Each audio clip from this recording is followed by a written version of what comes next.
A very good evening, everyone. My name is AIMAN, and today I'm going to give presentation for my assignment 2 that have been the topic that have been assigned to me, that is advances in the therapeutic potential of marine-derived natural products.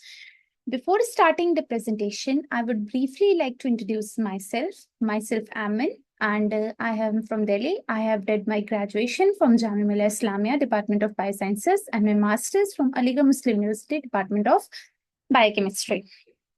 So moving towards the presentation, the first thing is the authors. There are 3 authors of the paper: Xiao Liang, Dan Meng, Liu, and Hendrik. All the 3 authors are from the same department of the medicinal chemistry and Center for Natural Product Drug Discovery and Development of University of Florida, United States. Objective of the manuscript or the paper. This review paper discusses or focuses on the advancements in overcoming the discovery in the marine natural product research and emphasizing on the development and the advancements and different mechanism of actions of marine natural products or marine derived compounds. Marine derived compounds have a novel and diverse range of activity and a diverse range that serve as a template for the discovery and development of therapeutics and drugs with distinct mechanism of action. Introduction. The first thing is, what is marine derived compounds, or what are MNPs?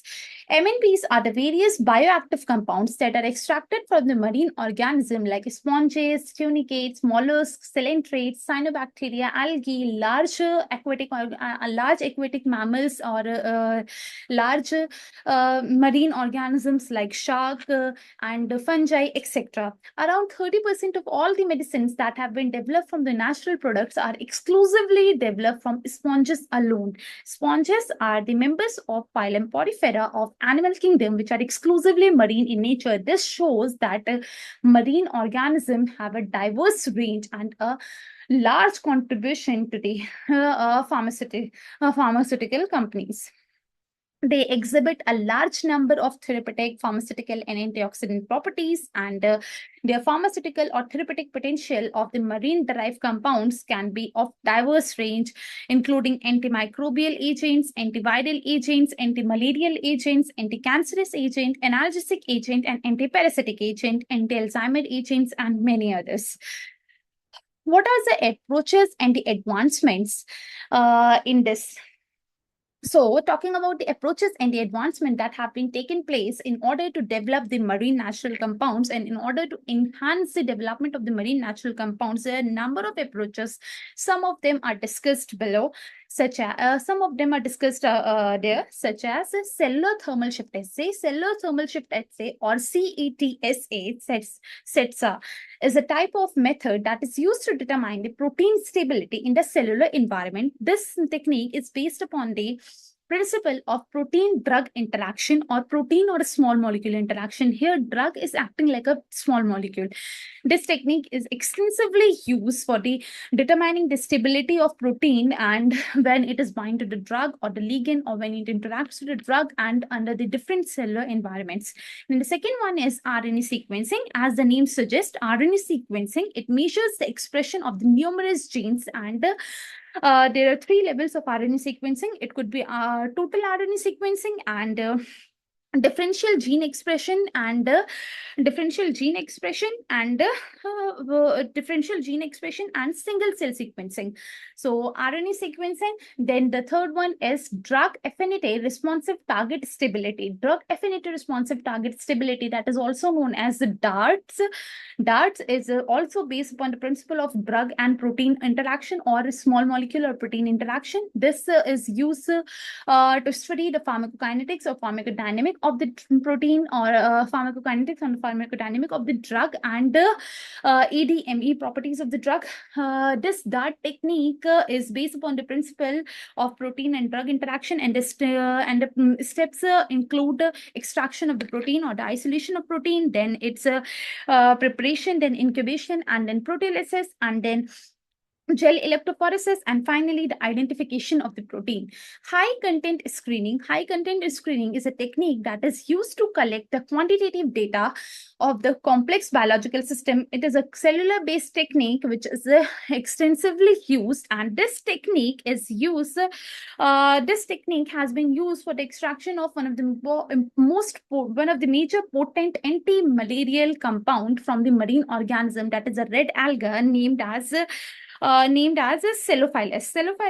Calophyllus is a red alga that belongs to Rhodophyceae and have a compound named as bromophycoloid A. Bromophycoloid A is isolated from the red algae, and using the screening results, this compound was isolated and it has a potential anti-malarial activity. It is responsible for the cytotoxic killing of the parasite cells and a very little or less effect on the blood cells of the host. So this is a plus point. Then the fifth and last one, which I discussed here, is antibody conjugation technology. Antibody conjugation technology is based on the antibody-mediated, cell-mediated cytotoxicity, which we see in immunology. What they have did is they have taken an antibody, monoclonal antibody, which target a specific target, and that leads to the killing of the target, and it is used for the treatment of cancer. This figure summarizes the multiple approaches and advances in identifying the targets and the mechanism of action of the MNPs, that is, marine natural products. Now, talking about the anti-cancerous property and the anti-cancerous agents that have been few of the most widely used anti-cancerous agents that are extracted from the marine organisms and their mechanism of action. As we know that cancer is one of the major killer worldwide, and is the largest killer and is the largest disease that kill the most of the people on this earth. So over 3/4 and is a big concern for human beings. Over 3/4 of all the anti-cancerous compounds are derived from the natural sources, either from the plant sources or from the marine sources. And these naturally derived products have very less or no side effects on the body, so they are better as compared to the synthetic products or the synthetic drugs. A number of marine compounds have a potential, and they are have a very extensive anti-cancerous activity. The mechanism by which they induce their anti-cancerous activity is anti-angiogenic approach or anti-metastatic activity, cell cycle arrest, and induction of apoptosis. Now we will see some of the examples and of the drugs that are marine derived products or the compounds and their mode of action. First is dolastatin 10. Dolastatin 10 is widely used in the treatment of colorectal cancer, late stage colorectal cancer. This drug was isolated from a sea hare, that is Dolabella auricularia.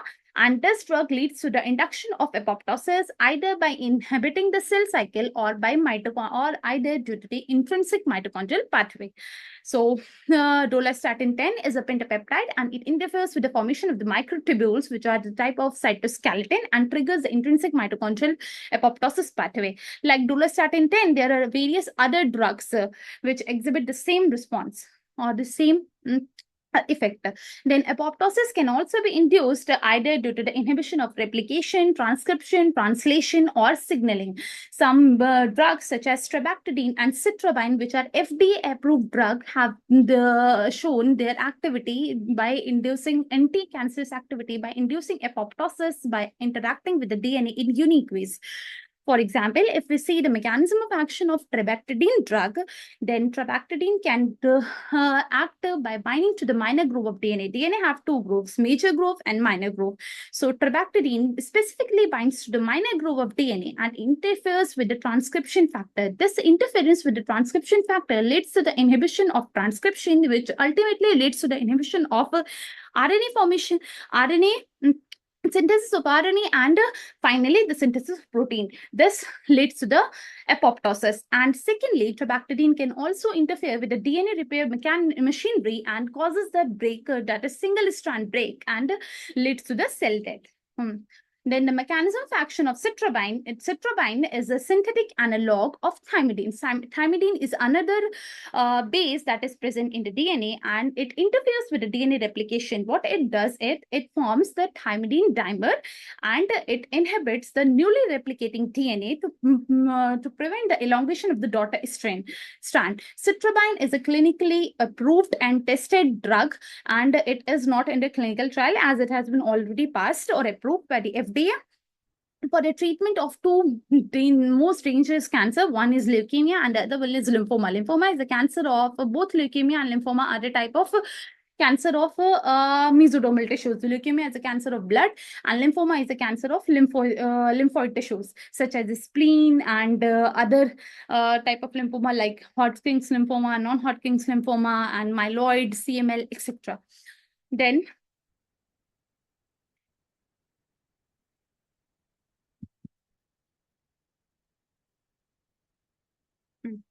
Then anti-angiogenic activity. What is anti-angiogenic activity? Angiogenesis. First, we will understand what is angiogenesis. Angiogenesis is a major phenomena or the major property of cancerous cell, because as we know that cancerous cells are continuously dividing cells, so they require a large number of nutrient and blood supply. So they undergo continuous formation of blood vessels and new blood vessels. So that is known as angiogenesis. And angiogenesis is one of the major fundamental processes in cancer progression. If one can stop angiogenesis by any means, then there is a probability that we can overcome the cancer. So, and the major activator of angiogenesis is vascular endothelial growth factor, that is VEGF. This VEGF is a protein, and it carries out a signaling pathway, that is VEGF signaling pathway, via RTK signaling, that is receptor tyrosine kinase signaling. Marine-derived natural products are also effective in inducing anti-angiogenic activities. For example, we have squalene and epilidine. Epilidine is a widely used novel anti-cancerous drug. This is used in non-small cell lung cancer and many other type of lung cancer. This epilidine is an anti-cancerous drug which inhibits VEGF production and exert an anti-cancerous effect by exerting an anti-angiogenic effect and interfering with the VEGF-mediated response. Squalene, as the name suggests, squalene is taken from the name of a dogfish or the shark. This inhibits neovascularization. Neovascularization is the formation of new blood vessels by suppressing the mitogen-induced proliferation of the cell that forms the blood vessel. As the formation of blood vessels stop, then it will lead to the stoppage of angiogenesis, and it can lead to the it can exert an anti-cancerous effect. This drug, squalene, is successful in the trial of non-small cell lung cancer, which is a type of lung cancer.